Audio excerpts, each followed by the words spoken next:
তো গাইস, টলু মুখে মুড়ি নিয়ে বসে আছে। ওকে খালি আদর করতে হয়, আদর আদর, খালি আদর করতে হয়। দেখেছো, এই যে মুড়ি, আমি মুখে থেকে মুড়িটা বের করে দিলেও বের করে দেবে। দাও দাও দাও, আমাকে দাও দাও, আমি খাই দিই, আমি খাই দিই, দাও আমি খাই দিই। শোন না, ন দেখো কতটা বুঝে। ন ন এ দেখো মুড়ি খাচ্ছে আমার টলু, এ আমার মিঠি, এ আমার মিমি সোনা। মিমি সোনা মুড়ি খাচ্ছে। মিমি বাবা, তুমি মুড়ি খাচ্ছ? মিষ্টু, এ বাবা, আ মিষ্টু, মিষ্টু,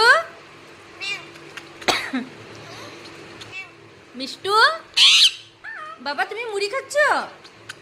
আমার মিমিও মুড়ি খাচ্ছে, খুব ভালোবাসে মুড়ি। হ্যাঁ, খুব ভালোবাসে। আর টলুকে দেখো,